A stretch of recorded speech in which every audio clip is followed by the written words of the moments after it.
নমস্কার বন্ধুরা, তোমরা সবাই কেমন আছো? আশা করি সকলে খুবই ভালো আছো। পম্পা সিম্পল কুকে আমার সকল বন্ধুদেরকে স্বাগত জানাই। প্রতিদিনের মতো বন্ধুরা চলে এলাম আজকেও তোমাদের সঙ্গে খুবই সহজ এবং ভীষণ হেলদি টেস্টি সকালে জলখাবার কিংবা স্কুল অফিসে টিফিনের রেসিপি শেয়ার করতে। এই রেসিপিটি বানাতে খুব বেশি উপকরণ লাগে না, হাতের কাছে থাকবে এমন কয়েকটা উপকরণ দিয়ে ঝটপট বানিয়ে দেখাবো। বন্ধুরা একটা লাইক দিয়ে ভিডিওটা সম্পূর্ণ দেখো, আশা করছি রেসিপিটি দেখার পর তোমাদের খুবই ভালো লাগবে। তাহলে চলো কথা না বাড়িয়ে রেসিপিটি শুরু করছি। আবার প্রথমে বসিয়ে দিয়েছি গ্যাসে একটা কড়াই, আর এই কড়াইতে দিয়ে দিচ্ছি রিফাইন্ড অয়েল 1 চা চামচ। খুব বেশি কিন্তু এখানে দেওয়ার প্রয়োজন নেই। তেল গরম হয়ে যাওয়ার পর 1/2 চা চামচ দিয়ে দিচ্ছি এখানে গোটা জিরে। জিরেটা যখন সুন্দর ভাজা হয়ে যাবে, সুন্দর একটা ভাজা ফ্লেভার বের হবে, তখনই এর মধ্যে দিয়ে দিচ্ছি কিছুটা পরিমাণ কুচনো কারি পাতা। কারি পাতা দিয়ে কিন্তু খুব বেশিক্ষণ ভাজা করব না, দুবার মতো একটু নাড়াচাড়া করে দিলাম। তারপর দিয়ে দিচ্ছি বন্ধুরা একটা মিডিয়াম সাইজের বাটির মাপ ধরে 1 বাটি জল। এবার দিয়ে দিচ্ছি স্বাদ মতো লবণ দিয়ে ভালো করে লবণটা জলের সঙ্গে মিশিয়ে নেব, আর জলটা হালকা ফুটে ওঠা পর্যন্ত অপেক্ষা করব। গ্যাসের ফ্লেমটা এখন বাড়িয়েই রেখেছি। তো দেখো বন্ধুরা, জলটা এবার ফুটতে শুরু করেছে। এবার গ্যাসের ফ্লেমটা কিন্তু আমি একদম কমিয়ে দিলাম, লোতে করে দিলাম।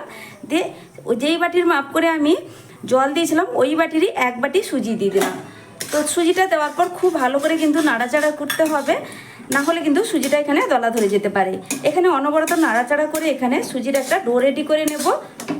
আমার চ্যানেলে নতুন বন্ধু পুরনো বন্ধু সবাইকে স্বাগত। তোমাদের জন্য অনেকটা ভালোবাসা বন্ধুরা, তোমরাও আমাকে ভালোবাসা দিয়ে পাশে থেকো। আর রেসিপিটা সম্পূর্ণ দেখার পর অবশ্যই তোমাদের একটা মূল্যবান মতামত জানাবে আর একটা লাইক করে দেবে। আশা করছি রেসিপিটা দেখার পর ঝটপট বানিয়ে নিতে পারবে, কারণ খুব বেশি উপকরণ লাগে না, হাতের কাছে থাকা মাত্র কয়েকটা উপকরণ দিয়ে ঝটপট বানানো হয়ে যায়। বাচ্চাদের স্কুলের টিফিন হোক কিংবা বড়দের অফিসের লাঞ্চ বক্স কিংবা সকালের জলখাবার, যে কোনো টাইমে তোমরা বানিয়ে নিতে পারবে। সন্ধ্যার স্ন্যাক্স হিসেবেও তোমরা বানিয়ে নিতে পারো। তাহলে দেখতে থাকো বন্ধুরা, আমি পরপর কী সব উপকরণ দিয়ে রেসিপিটা বানিয়ে নিচ্ছি। তো এখানে দেখো ডোটা একদম রেডি হয়ে গেছে। খুব বেশিক্ষণ কিন্তু সময় লাগে না, ঠিক হাত দিয়ে একটু চেক করে নেবে, দেখবে এটা কিন্তু এইভাবে ডোর আকারে পরিণত হয়ে যাচ্ছে। গ্যাসের ফ্লেম এখানে বন্ধ করে দিলাম, বন্ধ করে দিয়ে এটাকে একটা পাত্রের মধ্যে আমি তুলে নেব। তো একটা থালা নিয়েছি, আর থালার মধ্যে সামান্য একটু তেল ব্রাশ করে নিয়েছি। এতে আমি সুজির যে ডোটা ঢেলে নেব, খুব ভালোভাবে কিন্তু এটা ঠেসে নেওয়া যাবে, কোনোভাবে থালার গায়ে আটকাবে না। এটা গ্যাসে বসিয়ে দিয়েছি, তবে সুজিটা যে সামান্য একটু লেগেছিল সেগুলো একটু খুন্তির সাহায্যে চেঁচে পরিষ্কার করে দিয়েছি, কোনো রকম আর ধোয়ার প্রয়োজন নেই। তো দেখো তোমরা চাইলে আলাদা কড়াইও বসাতে পারো।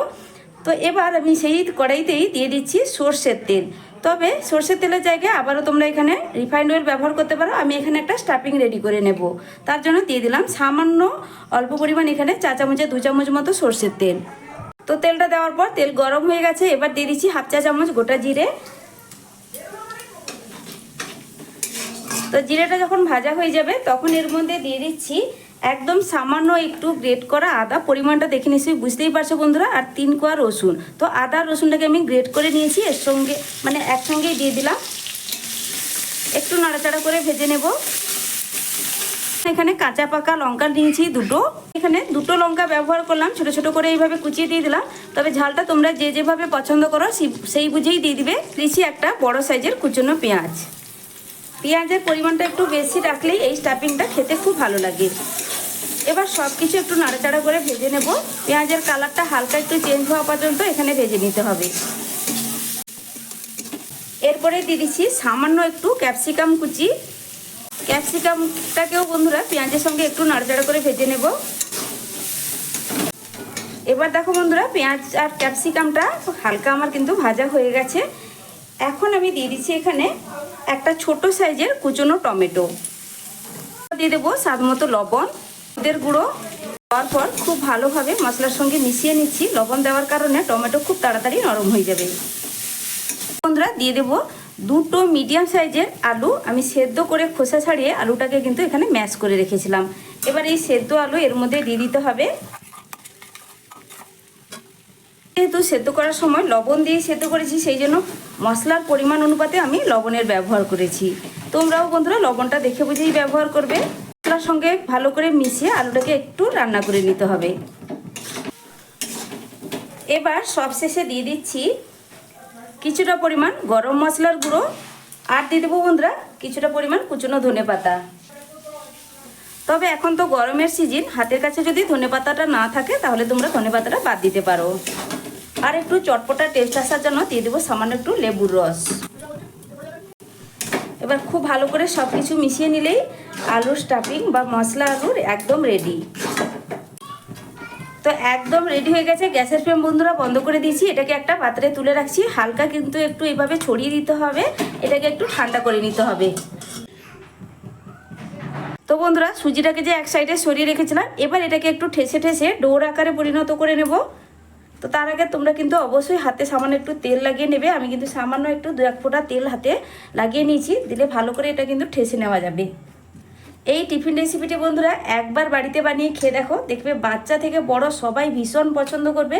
এটা এতটাই টেস্টি হয় যে বাড়ির সকল বয়স্কের মানুষ খুবই পছন্দ করবে, ছোট থেকে বড়। এই ভীষণ গরমে বন্ধুরা এটা কিন্তু ভীষণ একটি হেলদি রেসিপি। খুবই কম তেল মশলা উপকরণে এই রেসিপিটি ঝটপট বানানো হয়ে যায়। খুব বেশিক্ষণ কিন্তু সময় লাগে না এটা বানাতে। তো দেখো বন্ধুরা সুজির ডোটা কিন্তু খুব ভালোভাবে রেডি হয়ে গেছে। ঠিক এইভাবে করে কিন্তু একটা ডো রেডি করতে হবে। তো এটা কিন্তু আলাদা করে আর লেচি কাটবো না, এইভাবে বড় একটা লেচির মতো কিন্তু এটা বানানো হয়ে গেছে। এবার চলো এটাকে কিন্তু ঝটপট বেলে নিতে হবে। তো বন্ধুরা এই বড় লেচিটা বেলে নেওয়ার জন্য এখানে একটা থালা নিয়েছি। তো থালার উপরে আমি বেলে নেব। তো বন্ধুরা পিঁড়ির উপর বেলতে গেলে পিঁড়িটা তো ছোট, এটা কিন্তু বড় করে বেলে নেওয়া যাবে না, তার জন্য আমি এখানে থালার ব্যবহার করছি। তোমরা কিন্তু চপিং বোর্ডের উপরও বেলে নিতে পারো। তো তোমাদের যেভাবে সুবিধা হবে ঠিক সেইভাবেই বেলে নিবে। তো দেখো এইভাবে সামান্য একটু তেল এইভাবে লাগিয়ে দিলাম। এবার আমি যেটাতে বেলে নেব মানে বেলনটার গায়েও কিন্তু বেলে নিলাম, মানে তেলটা লাগিয়ে নিলাম। তো বন্ধুরা আমি যে বড় করে ডোটা রেডি করেছিলাম, মানে বড় যে লেচিটা তৈরি করেছিলাম, সেই লেচিটা কিন্তু থালার উপর রেখে আমি বেলে নিয়েছি। তো খুব বেশি কিন্তু একদম পাতলাও করিনি আর খুব বেশি মোটা রাখিনি, দেখে নিশ্চয়ই বুঝতেই পারছো। তো আমি বিশেষভাবে তোমাদের কাছে ক্ষমা চেয়ে নিচ্ছি, আমি খুবই দুঃখিত। তো কোনো কারণে ক্যামেরাটা অন করতে ভুলে গেছিলাম, তার কারণে তোমাদের আমি দেখাতে পারলাম না, বেলে নেওয়াটা স্কিপ হয়ে গেছে। তো এবার দেখো একটা ছোট সাইজের গ্লাস নিয়েছি, গ্লাসের সাহায্যে আমি কেটে নিয়েছি। তাতে কি হবে একসঙ্গে অনেকগুলোই কেটে নেওয়া যাবে আর বানানো হয়ে যায়। আর তোমরা কিন্তু যে কোনো কিছুর অবশ্যই মাপ নিয়ে নেবে। এরকম ছোট সাইজের গ্লাস থাকলে বা ছোট সাইজের বাটি থাকলে অবশ্যই সেটার মাপ নিয়ে কেটে নেবে, তাহলে দেখবে একসঙ্গে অনেকগুলোই বানানো হয়ে যাবে এইভাবে বড় করে মানে বেলে নিলে। তো দেখো আমি কিন্তু একইভাবে সবগুলোই বানিয়ে নিচ্ছি। আর এইভাবে বানিয়ে নেওয়ার পর অবশিষ্ট যে অংশ থাকবে সেটা দিয়েও কিন্তু এইভাবে আমরা মানে আমি আবারও বেলে নেব, দিয়ে বানিয়ে নেব। তো এই সাইডের যে অংশগুলো বন্ধুরা এগুলো আমি আবারও একসঙ্গে বেলে নেব, বেলে নেওয়ার পর একইভাবে বানিয়ে নেব।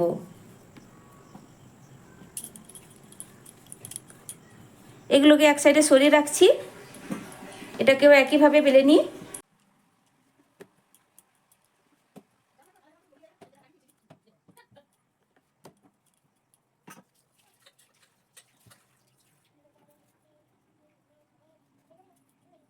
তো বন্ধুরা একইভাবে কিন্তু সবগুলোই আমি বানিয়ে নিয়েছি।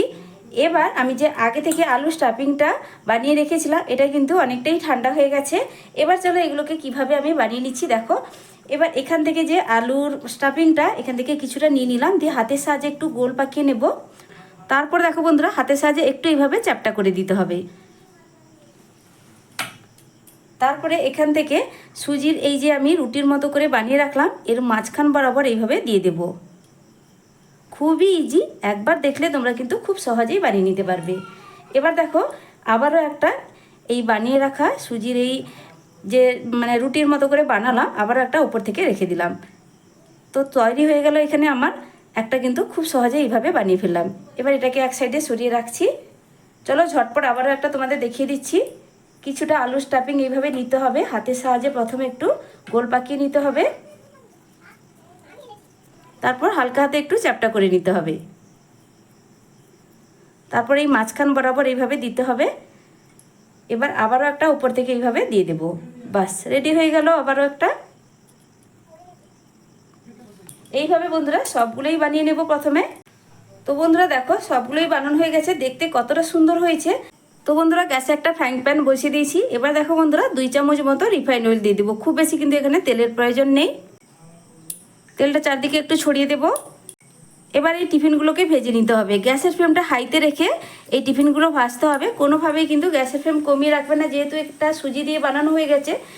গ্যাসের ফ্লেম কমানো থাকলে বা তেলটা যদি হিট না হয় তাহলে কিন্তু এগুলো কিন্তু খুব বেশি তেল টেনে নেবে। তো অবশ্যই তেলটা গরম অবস্থায় তোমরা এগুলো ভাজবে আর গ্যাসের ফ্লেমটা বাড়িয়ে রেখে ভাজবে, তাহলে দেখবে খুব সুন্দর করে ভাজাও হয়ে যাবে আর খুব বেশি তেলও টানবে না।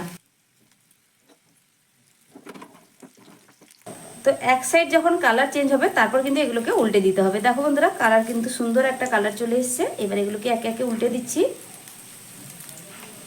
আবারও বলছি গ্যাসের ফ্লেমটা কিন্তু আমি হাইতেই রেখেছি।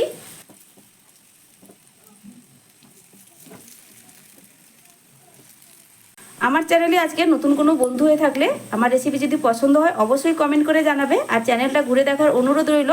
আমার চ্যানেলে আমি প্রতিনিয়ত প্রায় সময় টিফিন রেসিপিগুলো শেয়ার করে থাকি। Healthy tasty tiffin recipe, snacks recipe, এই ধরনের রেসিপিগুলো শেয়ার করি। যদি আমার রেসিপি পছন্দ হয় বা ভালো লাগে তাহলে চ্যানেলটি সাবস্ক্রাইব করে রাখতে পারো এই ধরনের রেসিপির আপডেট পেতে। আর বন্ধুরা রেসিপি যদি চ্যানেলটিকে যদি সাবস্ক্রাইব করো তাহলে বন্ধুরা পাশে থাকা বেল আইকনটা অবশ্যই প্রেস করে রাখবে। আমি নতুন ভিডিও দেওয়ার সাথে সাথেই নোটিফিকেশান তোমাদের কাছে পৌঁছে যাবে। তো দেখো বন্ধুরা কথা বলতে বলতেই এই টিফিনগুলো খুব সুন্দর করে দুই দিক লাল লাল করে ভাজা হয়ে গেছে। আমি দুই পিঠ উল্টে পাল্টে ভেজে নিয়েছি। এবার এগুলোকে কিন্তু তুলে নিতে হবে। এবার দেখো বন্ধুরা একে একে তুলে নিচ্ছি আমি। দেখতে কতটা সুন্দর লাগছে দেখো বন্ধুরা। আর দেখতে সুন্দর লাগার থেকে এগুলো খেতে খুব টেস্টি হয়। বাচ্চারা ভীষণ পছন্দ করবে এইভাবে বানিয়ে দিলে। তাদের টিফিনে যদি একবার বানিয়ে দাও বন্ধুরা তারা কিন্তু ভীষণ এনজয় করে খাবে। সবগুলো ভেজে নেওয়ার পর একটা প্লেটে সাজিয়ে নিয়ে চলে এলাম। দেখো বন্ধুরা দেখতে কতটা লোভনীয় লাগছে, দেখতেও যেমন সুন্দর, এগুলো খেতে কিন্তু ভীষণ টেস্টি হয়। তো বন্ধুরা একটা আমি ভেঙে দেখাচ্ছি। ভেতর থেকে একদম পারফেক্টভাবে তৈরি হয়েছে আর মুচমুচে কিন্তু ওপরের দিকটা। আশা করছি রেসিপিটা বাড়িতে বানালে তোমাদেরও ভীষণ ভালো লাগবে। আর টমেটো সসের সঙ্গে খেতে ভীষণ ভালো লাগে আর শুধু মুখেও কিন্তু খেতে খুবই ভালো লাগে। টমেটো সস ছাড়াও কিন্তু খুবই ভালো লাগে। তো আমার এই আজকের টিফিন রেসিপি বা স্ন্যাক্স রেসিপিটি তোমাদের কাছে কেমন লাগলো অবশ্যই কমেন্ট করে জানাবে। ভালো লাগলে লাইক শেয়ার সাবস্ক্রাইব করে আমার পাশে থাকবে। আজকের মতো আসছি বন্ধুরা, ফিরে আসবো নতুন এক রেসিপি নিয়ে। তোমরা সকলে ভালো থেকো, সুস্থ থেকো। সন্ধ্যের টাইমেও কিন্তু এই রেসিপিটা খেতে খুবই ভালো লাগে, খুবই মুখরোচক হয়েছে। তো সকলে ভালো থেকো বন্ধুরা, আসছি, টাটা।